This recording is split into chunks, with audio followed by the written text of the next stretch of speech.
Atlanta's number one hip hop station. This Hot 107.9. Your Dirty J Nix Flies down the radio. We in this thing, man. I got an opportunity to have one of the hottest photographers in the city in the building, man. Go by the name of Kirk. Man, it's a pleasure to be here with you guys, man. It's a blessing. Man. So this is one thing, man. I think a lot of people strive for excellence in everything they do. Photography is something that I feel like in hip hop, it was a part of hip hop, but you put it on the main stage. Yeah.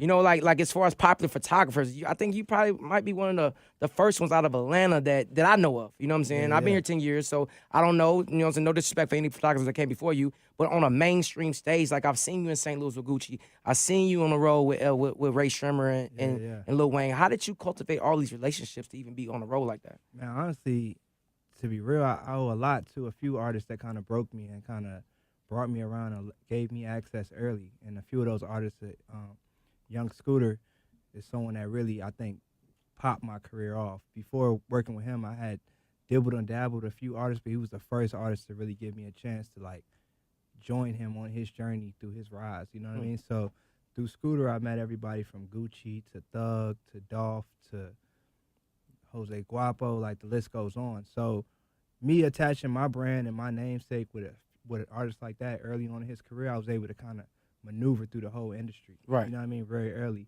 And I have a degree in marketing. I'm from Morehouse College. So I took advantage of every opportunity I got. So from that little opportunity I got with Scooter, I was able to make that a larger-than-life situation. And I was able to make the most of it. And at that time, when I was working with Scooter, it was a time where a lot of people were doing more video vlogs. Right. And Rick Ross had the vlogs on lock. Everybody had a video guy. They didn't really have a camera guy.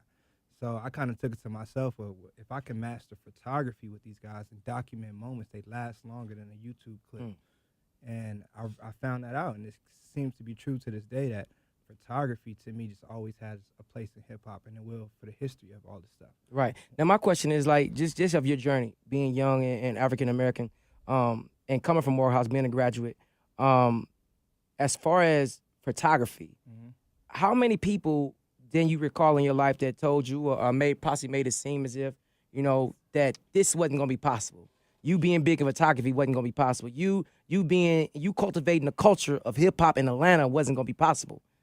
I think almost everybody I came in contact with, to be honest, even a little bit of myself. I didn't necessarily see it at the beginning when I first started as this being where I would be to this day. I picked up a camera originally because I was a concert thrower. I used to throw parties and events, and I booked Wiz Khalifa. And when I booked Wiz, I didn't have a camera to document my own event. So I went and bought a camera to if I book another artist, I need to be able to film it and let people know I did it. That's where it started. Okay. So from there, it's I didn't even see it as something that could be done because in all actuality, with our skin tone, it isn't done like that. It's not a lot of people that can stick to hip-hop. I don't shoot video vixens. I don't shoot models. I was going to say that because you got a lot of photographers that's making y'all look bad because the little creeps pick up a camera to shoot naked girls so they can rub oil on them. I'm not in the creep world of photography. I literally stick to artists. Okay. I stick to one niche. Don't call me to shoot your wedding. Don't call me to shoot your prom pictures. I'm not necessarily into that.